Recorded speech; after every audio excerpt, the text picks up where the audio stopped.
오늘 말씀은 사무엘상 17장인데요. 여러분 너무나 잘 아는 말씀이에요.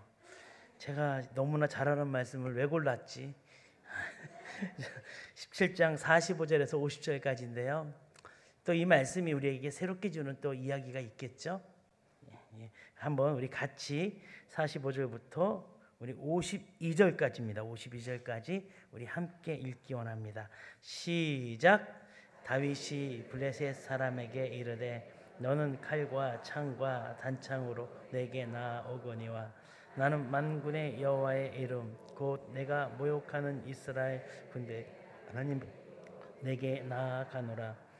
오늘 여호와께서 너를 내 손에 넘기시리니 내가 너를 쳐서 내 목을 베고 블레셋 군대의 시체를 오늘 공중의 새와 땅의 들짐승에게 주어 온 땅으로 이스라엘의 하나님이 계신 줄 알게 하겠고 또 여호와의 구원하심이 창과 창에 있지 아니함은 이 무리에게 알게 하리라.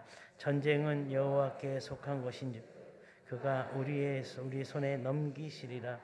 블레셋 사람이 일어나 다윗에게 맞아 가까이 올 때 다윗이 블레셋 사람을 향하여 빨리 달리며 손을 주머니에 넣어 돌을 가지고 물매로 던져 블레셋 사람의 이마를 치매 돌이 그의 이마에 박히니 땅에 엎드러지니라.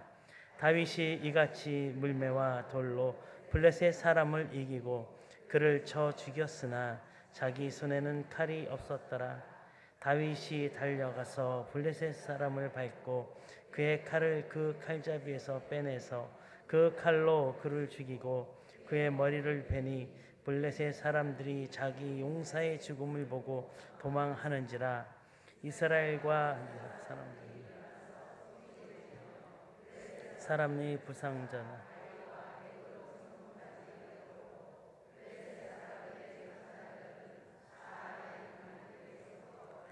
가드와 에그론까지 엎드러졌더라. 아멘. 오늘 제목이 뭐라고 주보에 나와 있죠? 당신이 변화의 주인공입니다. 우리 옆에 사람 다시 한번 손을 꼭 잡으면서 당신이 변화의 주인공입니다. 시작.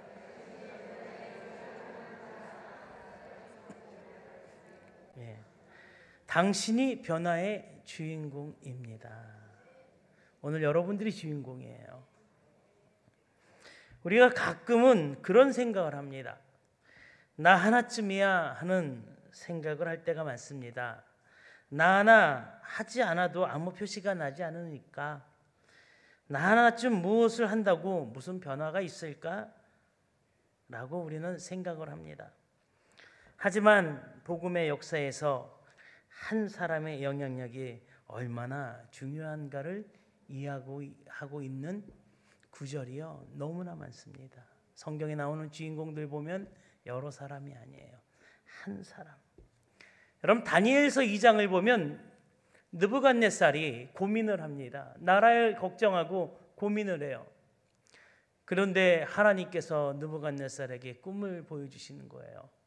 그러니까 그게 근심이 되는 거예요. 도대체 저 꿈이 무슨 우리나라와 내게 어떠한 영향력이 있는 것일까라고 고민하고 근심합니다. 그래서요 여러 사람한테 이야기해요. 야, 내가 꾼 꿈이 있는데 이야기는 안 하면서 그 꿈을 맞추라는 겁니다. 당대의 유명한 술객과 박수들조차도 그 꿈을 알아내지도 못하고 해석하지도 못합니다. 그러나 하나님은 누구에게 그걸 보여주세요? 한 사람, 다니엘에게 그 꿈을 보여주십니다. 그래서 다니엘은 그 꿈을 해석함으로 말미암아 나중에 이스라엘 백성들이 포로로 돌아오는데 초석을 다지는 역할들을 하게 됩니다. 하나님은 이 소중한 다니엘 한 사람을 들어 쓰는 거예요. 여기에 계신 여러분들도 내가 뭐 별거 있어라고 생각하는데 아니에요. 여러분들이 하나님이 찾으시는 그 한 사람이 되길 간절히 소망합니다. 아멘 하신 분만 주인공 되시는 거예요? 아멘은 크게 할수록 좋습니다. 왜냐하면 하나님 앞에 내 고백으로 동의하는 거기 때문에 그렇습니다. 사도 바울의 영향력은 어떻습니까? 사도 바울은 율법을 쫓는 자예요. 율법의 의를 구하는 사람이에요. 그러나 그가 다메섹 도상에서 예수 그리스도를 인격적으로 만나 변합니다. 그래서 하나님을 쫓는, 예수 그리스도를 쫓는 사람을 핍박하는 사람이었다가 그가 변화를 받습니다. 그래서 그는 그 민족뿐만이 아니라 이방 민족까지 전도하는, 하나님의 은총과 복음을 증거하는 사람이 됩니다. 뿐만이 아닙니다. 여러분, 우리가 지금 다 알고 있는 대한예수교 장로교의 모든 교리의 한 90% 이상이 이 사도 바울의 영향력에 의해서 만들어진 거라는 사실입니다. 아멘. 우리가 알게 모르게 그 한 사람의 영향력으로 지금까지 믿음 생활하고 있다.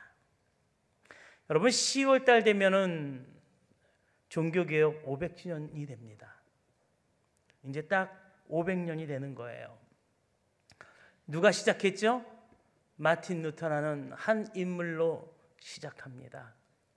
썩어져가고 문드러져가는 캐톨릭의 잘못된 세속화되어져가는 그런 모든 것을 바로잡고 돌아가자, 하나님께로 돌아가자, 오직 말씀으로 돌아가자라고 외쳐 많은 사람들이 함께 새로운 신앙의 모습들을 만들어낸 종교개혁. 누구부터 시작했어요?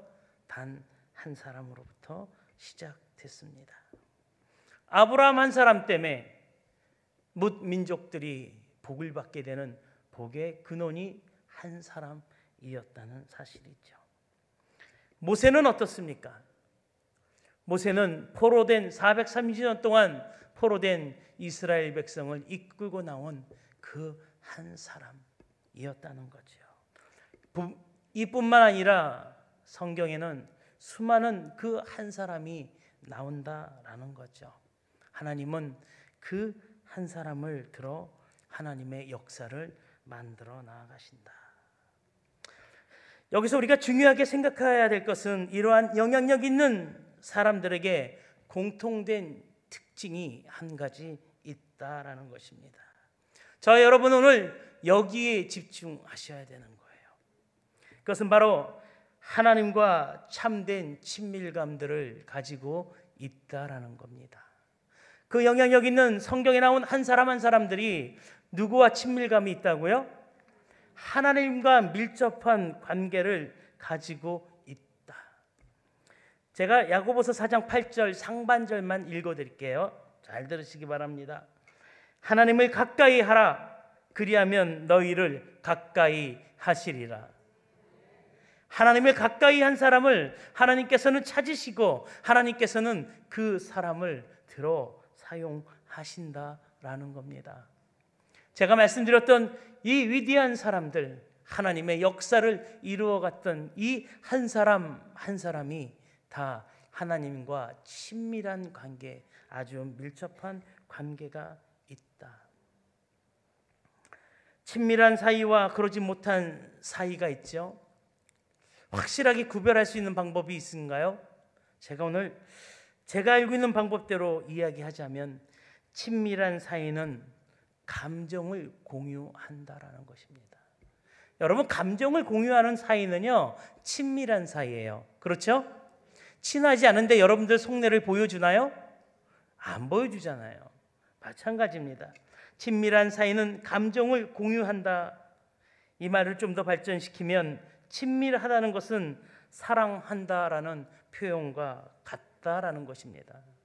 여러분, 친밀하다라는 것은요, 사랑한다라는 것과 같은 표현입니다.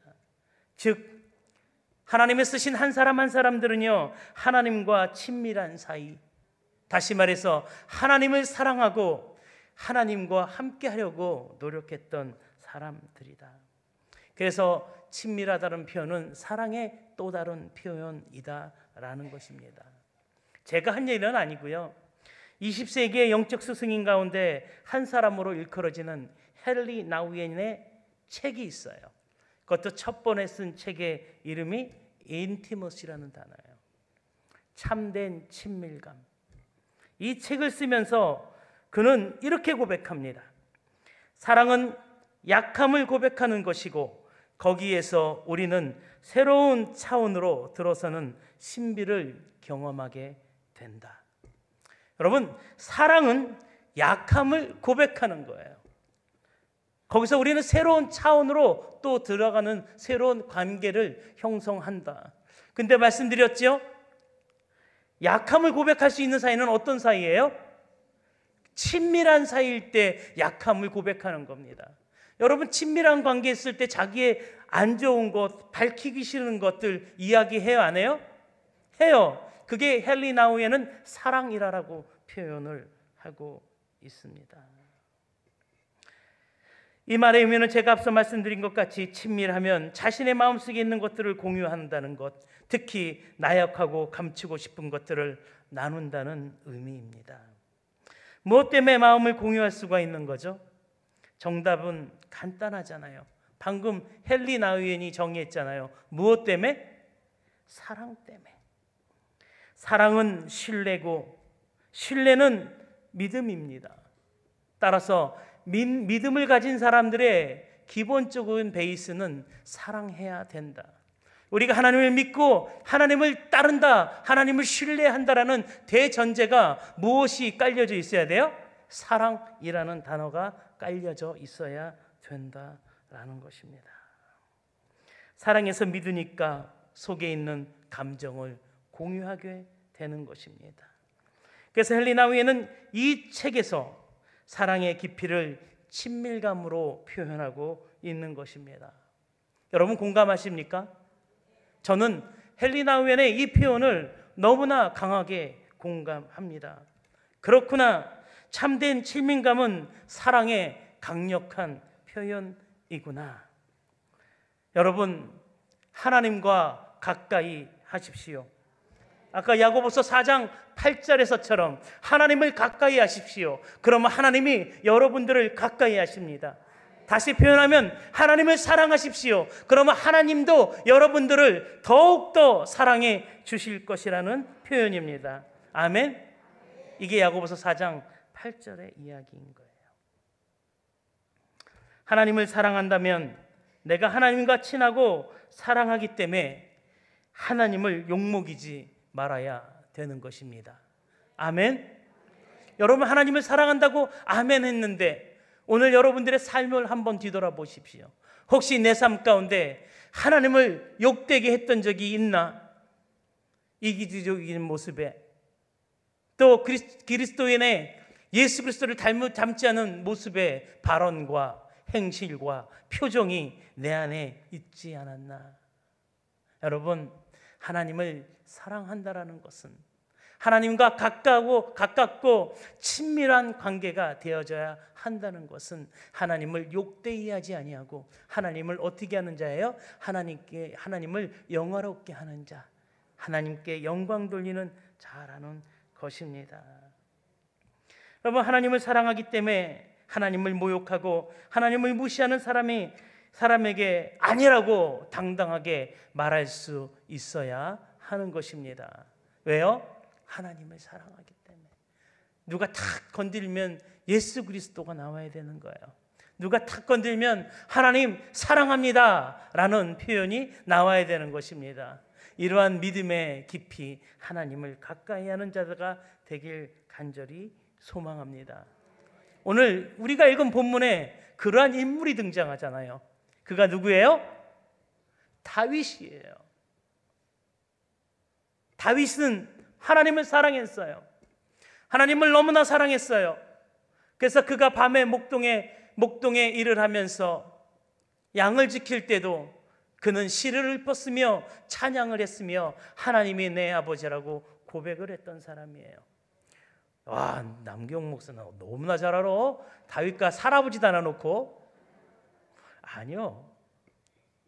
오늘 다윗의 이 반응에 나오는 겁니다. 다윗이 하나님을 사랑했어요. 그래서 뭐예요? 골리앗이 이스라엘 백성 앞에 누구를 모욕해요? 살아계신 하나님을 모욕해요. 살아계신 하나님을 모욕하니까 다윗이 발끈해요, 안 해요? 발끈하는 거예요. 우리 45절을 여러분들과 함께 읽기 원합니다. 45절 시작.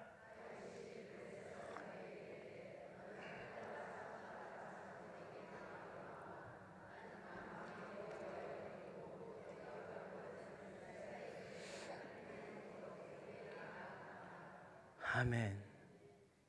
우리가 많이 고백한 내용입니다. 그런데 오늘 좀 다르게 느껴지죠? 그냥 고백하는 게 아니에요. 하나님을 사랑하는 마음이 가득한 자만이 할 수 있는 고백이에요. 왜요? 지금 생명이 왔다 갔다 하는 자리입니다. 나가서 싸우면 이겨요? 여러분 상식적으로 생각해 봐요. 이것이 정상적인 싸움인가요? 첫째, 신체적인 조건도 불리합니다. 골리앗은 커요. 다윗은 저보다 조금 더 작아요. 싸움이 안 됩니다. 그렇잖아요. 그리고 무엇보다 중요한 것은 다윗은 칼을 가지고 있지 않았다는 거예요. 싸움의 자세가 되어 있지 않았다는 것입니다. 이 싸움은 누가 봐도 지는 싸움이에요. 목숨을 잃을 수밖에 없는 싸움입니다. 그러나 다윗은 달랐습니다. 다윗은 지지 않는 싸움을 하였던 거예요. 앞으로 여러분들도 오늘의 말씀을 잘 기억하여 날마다 이기는 싸움하길 간절히 소망합니다. 지지 않게 되길 간절히 소망합니다. 아멘. 우리 46절에서 47절을 읽기 원합니다. 시작.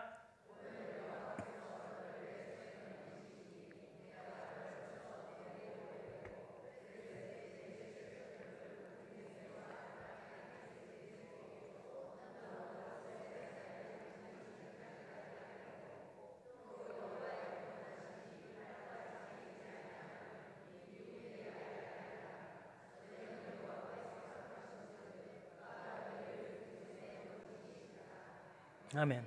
여러분, 지는 싸움은요, 상황을 보는 게 지는 싸움이에요. 상황을 보면 우린 질 수밖에 없는 것입니다. 지지 않는 싸움은 누굴 바라보는 거예요? 하나님이, 어떤 하나님이신데요? 올마이티한 하나님, 전능하신 하나님, 살아계신 하나님, 우리를 창조하신 그 하나님. 다윗은 하나님과 친밀했기 때문에, 사랑했기 때문에 흔들리지 않는 믿음이 있었어요. 다윗은 자신의 처해 있는 상황과 조건을 돌아보지 않았어요. 왜죠? 그냥 하나님을 모독하는 저 골리앗을 나가서 쳐 죽여야겠다는 생각밖에 안 했습니다. 자기 상황을 봤다면 나갈 수 있어요? 못 나가요. 갑옷도 없죠. 칼도 없죠. 아무것도 없죠. 상황이 안 돼요. 환경도 안 돼요. 죽을 수밖에 없는 불리한 상황이에요. 그러나 다윗은 누구를 바라봤어요? 하나님을 의지했어요. 그것은 지는 싸움이 아니라 이기는 싸움이에요. 세상적으로 볼 땐 지는 싸움이에요. 그러나 하나님의 이 관점에서 볼 땐 그것은 이기는 싸움이라는 것입니다. 이렇듯 우리는 이기는 싸움을 해야 되는 거예요. 근데 우리의 삶은 어때요? 하나님, 나에게는 갑옷이 없어요. 하나님, 내게는 칼이 없어요. 근데 어떻게 저 사람을 싸워 이기죠? 그 사람들이 오늘 성경에 나와요. 누구예요? 숨어서 빼꼼 쳐다보는 사윗과 그의 군대예요. 다윗 하나 받지 못하는 거예요. 이것이 무슨 차이예요? 친밀감의 차이다라는 거예요. 여러분, 우리는 안 그렇습니까? 상황이 안 돼서 하나님 이거 못해요. 상황이 어려워서 나 구역장 내년에 내려놔야 돼요. 아니요, 그럴수록 더 하세요. 내 손에 칼이 없어도, 창이 없어도 더 해야 되는 거예요. 왜요? 아까 야고보서 못 보셨어요? 내가 하나님을 가까이 하면 누가 가까이 한다고요? 하나님이 가까이 한다고요. 하나님께서 때가 되면 여러분들에게, 자녀에게 큰 은혜로 보답해 주십니다. 여러분, 변변치 않은 갑옷 때문에 아우성 치지 마시기 바랍니다. 나한테는 이게 없어요. 아니요. 그건 지는 싸움이에요. 세상을 바라보는 거예요. 환경을 바라보는 거예요. 여러분, 우리가 환경을 바라보고 이길 수 있는 싸움이 몇 가지가 있겠습니까? 확실하게 이기는 싸움은 누굴 바라보는 거예요? 하나님을 바라보는 거예요. 우리 믿음의 사람들은 달라야 합니다. 구별되어야 합니다. 세상의 좋은 조건을 찾기보다는 다윗처럼 하나님을 찾아야 합니다. 하나님과 친밀해야 합니다. 하나님을 전심으로 사랑해야 되는 것입니다. 아멘. 왜 하나님을 사랑해야 하면 당신을 찾기 때문에, 그리고 우리를 사용하시기 때문에 우리가 하나님을 사랑해야 되는 거예요. 하나님이 우리를 찾지 않으면 우리는 아무 쓸모가 없어요. 근데 우리는 연약해도 하나님이 우리를 찾으시고 우리에게 그의 권능과 능력을 부여해 주신다면 우리가 하나님 앞에 한 역사의 주인공으로 설 수 있다라는 겁니다. 그래서 이 질문은 굉장히 중요한 거예요. 여러분, 하나님을 사랑하시게 되길 간절히 소원합니다. 왜 우리가 하나님으로부터 쓰임받는 인생이 되어야 할까? 왜 우리가 하나님으로부터 부르심을 받고 또 쓰임받는 인생이 되어야 하는 걸까? 하나님께 쓰임받는 사람들은 앞에 말씀드렸듯이 아브라함, 모세, 다니엘, 바울, 루터 등등 모두가 다 하나님의 쓰임받는 사람으로서 변화의 주인공이었다라는 사실이에요. 뭐의 주인공이요? 변화의 주인공이라는 사실입니다. 오늘 다윗도 변화의 주인공의 모습을 하고 있습니다. 하나님께서 우리도 지금 부르십니다. 당신 때문에 주변이 변화되는 놀라운 역사가 있게 되길 간절히 소망합니다. 이래서 하나님이 찾는 그 한 사람은 굉장히 중요한 사람이에요. 나 때문에 우리 집안의 환경과 상황이 바뀌게 되는 거예요. 내 남편의 성격이 바뀌는 거고, 자녀들의 환경과 믿음이 바뀌는 거고, 내 주변에 있는 사람, 내 직장에서나 나와 만나는 사람들의 상황과 모습이 바뀌어야 되는 것입니다. 그게 변화예요. 여러분, 우리는 지난주에 내 영혼의 기적이라는 주제로 말씀 집회를 가졌습니다. 여러분, 기적이라는 단어의 대전제가 되는 게 뭔지 알아요? 기적. 여러분, 기적이라는 단어는요, 변화가 기본이 돼야 되는 거예요. 변하지 않으면 기적이에요? 아픈 자가 낫는 걸 기적이라고 하죠. 그럼 아픈 자가 변해서 낫게 되는 걸 이야기하는 거예요. 상황이 어려운 부분들 상황이 풀어지는 겁니다. 변화되어지는 것을 이야기하는 거예요. 그것도 바뀔 수 없는 조건들이, 컨디션들이 바뀌어져 나가는 것을 기적이라고 얘기하는 건데, 그걸 다른 말로 뭐라 그러는 거예요? 변화라고 이야기하는 것입니다. 물이 변하여 무엇이 된 거예요? 포도주가 된 거예요. 여러분, 여러분들의 환경과 자녀들의 환경이 진정으로 바뀌시길 원하십니까? 그러면은 여러분들의 건강의 상황들이 좀 바뀌시길 원하십니까? 그러면 하나님과 가까이 하시기 바랍니다. 그러면 하나님이 여러분들을 택하여 사용하시고 여러분들을 통하여 변화되어지는 것입니다. 죽을 수밖에 없는 그 사람이 믿음의 조상이 되는 거고, 썩어 문드러진 캐톨릭이 그 한 사람으로 인해서 변화되어 하나님을 온전히 믿는 개신교가 되어지는 것, 여러분들이 그 변화의 주인공이 될 수 있다라는 것입니다.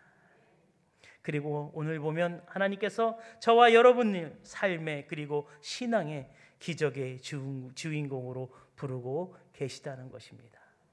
하나님을 사랑하십시오.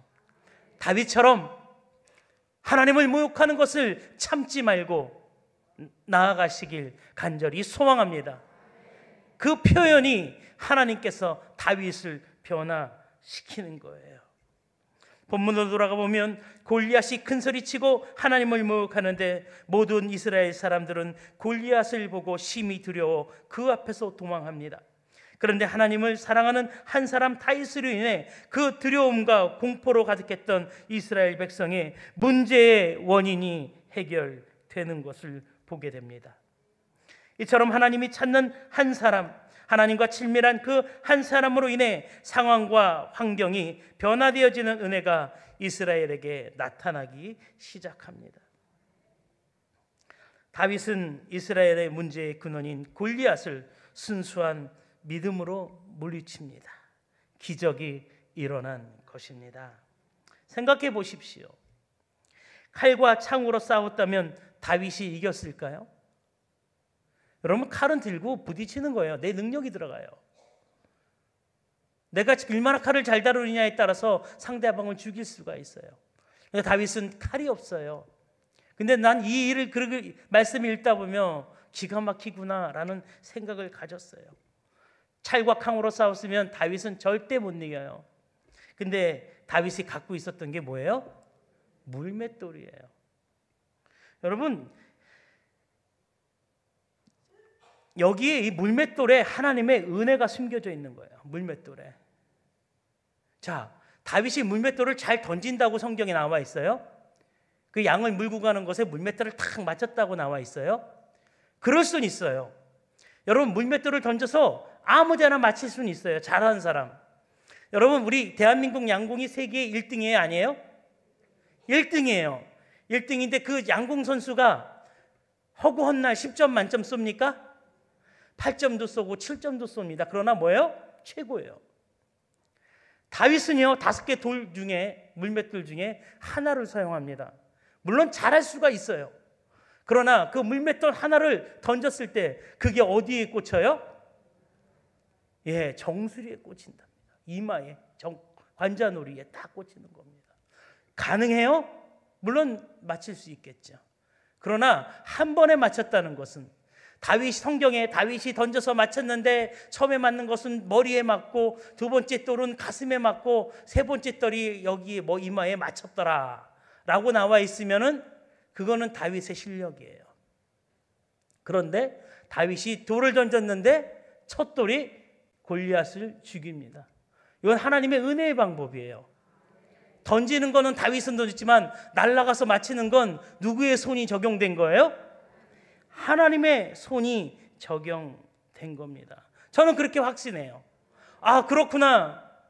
하나님이 들어쓰는 사람은 하나님이 간섭하시는구나. 하나님이 들어쓰는 사람은 반드시 하나님이 그 일을 하시는구나. 하나님이 살아계셔요? 안 살아계세요? 하나님이 우리를 위하여 일하고 계세요? 안 하고 계세요?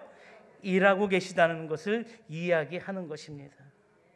하나님의 이름과 그 백성인 이스라엘을 모욕을 당하고 있을 때 다윗은 참을 수가 없었고, 저 할례받지 못한 사람이 하나님의 이름을 모욕하자 다윗은 화가 나서 달려나갑니다. 그런데 그 순수한 열정을 보고 하나님께서 그 능력에 팔을 드사 다윗의 편을 들어줘 골리앗을 쓰러뜨리는 놀라운 기적이 일어난다고 저는 확신합니다. 여러분들의 삶의 주인공으로 바뀌어 여러분들로 인해서 주변의 환경들이 변화되어져 가는 놀라운 일이 하나님의 능력을 통하여 이루어지길 간절히 소망합니다. 그러면요, 뭐부터 해야 돼요? 하나님을 사랑해야 돼요. 여러분, 이스라엘 백성처럼 도망가고 싶은 문제가 있습니까? 두려워 떨어 쳐다보지도 못하는 골리앗이라는 문제가 여러분들의 삶 가운데 있으십니까? 그러면 먼저 하나님을 사랑하십시오. 그러면 하나님의 도우심으로 변화되는 기적을 반드시 보게 될 것입니다. 아멘. 먼저 그 나라와 그 의를 구하라는 찬송가 잘 아세요? 한번 우리 같이 불러볼까요?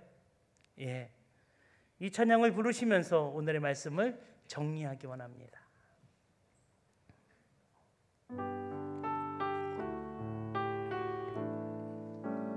먼저 그 나라와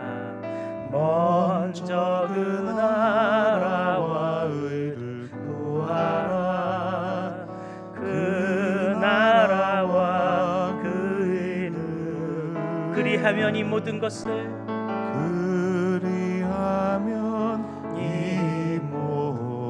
너희에게 더하시리라. 너희에게 더하시리. 할렐루야. 할렐루야.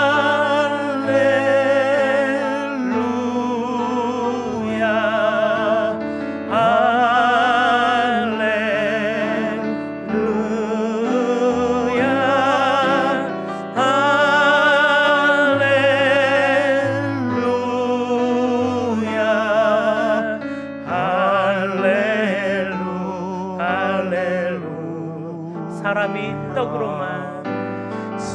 사람이 떡으로만 살 것 아니요 하나님 말씀으로 그리하면 이 모든 것을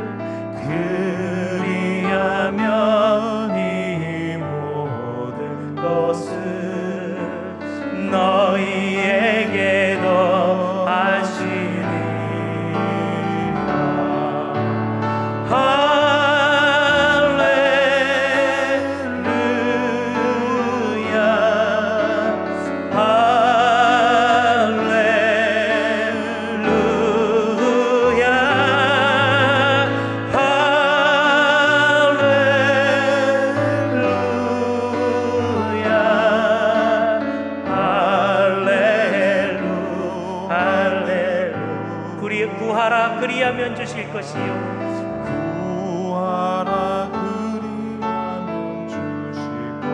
찾으면 찾으리라. 찾으면 찾으리라. 문들이면 열릴 것이라.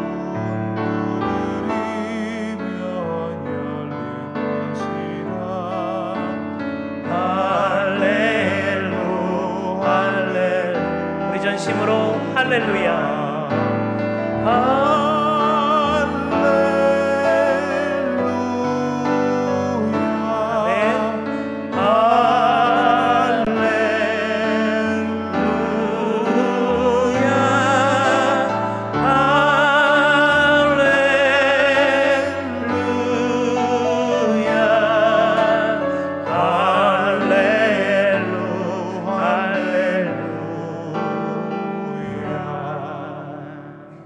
아멘. 여러분, 하나님을 사랑할 때 하나님은 우리를 사용하십니다. 저는 여러분들이 주변의 문제들이 여러분들로 인해 해결되는 놀라운 은혜가 있길 간절히 소망합니다. 조금 더 풀어 말씀드리면 여러분들이 들어쓰시는 하나님의 능력으로 여러분들의 문제와 주변의 문제들이 해결되는 변화의 기적이 일어나길 간절히 소망합니다. 하나님은 당신과 친밀한 사람을 사용하셔서 하나님의 역사를 이루어 가십니다. 이것이 성경의 이야기인 것입니다. 하용조 목사님이 액추 29라는 용어를 사용하셨어요. 순수한 의미로 사도행전을 이어가자는 뜻이에요. 사도행전은 28장밖에 없습니다. 그럼 29장은 뭐예요? 우리가 하나님의 사도행전의 그 역사를 이루어 새로 써보자. 뭐 성경을 왜곡시키자라는 뜻이 아니라 그런 의미로 우리가 우리의 믿음의 신앙을 지키자. 그래서 하나님의 역사하시는 앞으로 일어나는 그 역사를 우리가 하나님의 동참하는 주인공으로 서보자. 그게 믿음의 신앙의 길로 만들어 보자라고 하용조 목사님은 사용하셨습니다. 저는 하나님의 사역을 사도가 아니지만 우리 하나님을 믿는 사람들, 즉 우리들이 하나님의 역사의 주인공이 되었으면 하는 의미에서 이 단어를 사용해 봅니다. 어쩌면 우리 교회는 이미 교회 사탄하는 것을 통하여 세속적으로 물들어가는 거대한 종교 집단을 향해 하나님의 교회가 어떻게 다시 세워져 가고 변화되어 가는지, 세상의 힘으로는 하나님의 교회를 무너뜨리지 못한다는 그 역사를 써내려가고 있지 않나 생각합니다. 아멘. 여러분들의 고난은 그래서 고난이 아니에요. 하나님의 역사인 것입니다. 아멘. 이 하나님의 역사의 스토리에 나라는 한 사람의 주인공이 바로 여러분이라는 사실을 기억하시며 가슴 쭉 펴고 사시길 간절히 소망합니다. 옆 사람에게 이렇게 축복하십시오. 당신이 그 한 사람입니다. 시작. 한 번 더. 당신이 새로운 변화의 주인공입니다. 시작.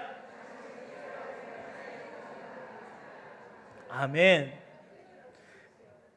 말씀을 좀 더 할까요? 그만할까요? 그만하세요. 사실 더 있어요. 묵상이 하나가 더 있습니다. 그런데요, 딱 2마디만 하고 마칠게요. 이거 한 10분 더 해야 되는데.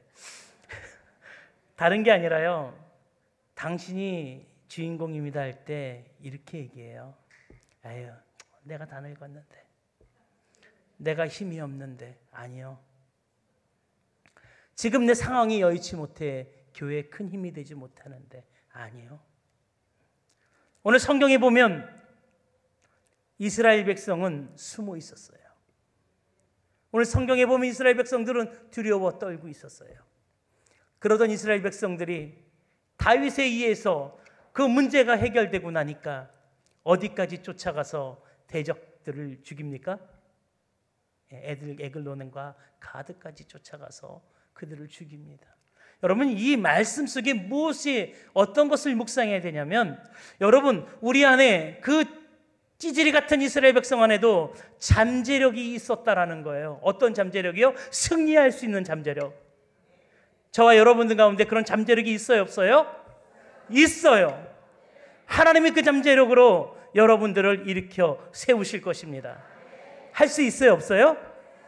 있어요. 제가 한 10분 정도 해야 될 걸 딱 2마디로 끊었습니다. 일찍 끝내려고요. 일찍 끝내야지 성도들 좋아하시더라고. 그래요. 그래서 다시 한번 우리가 권면할 때 당신이 그 주인공입니다 할 때 아멘으로 믿음으로 여러분의 잠재력을 믿고 그 잠재력을 일으키시는 하나님을 믿고 숨어있는 이스라엘 백성들이 큰 용사가 되어 정쟁에 승리하는 것을 믿고 아멘으로 화답하기 원합니다. 우리 한 번 더 그렇게 이해하게 하고 마치죠. 당신이 새로운 변화의 주인공입니다. 시작. 아멘.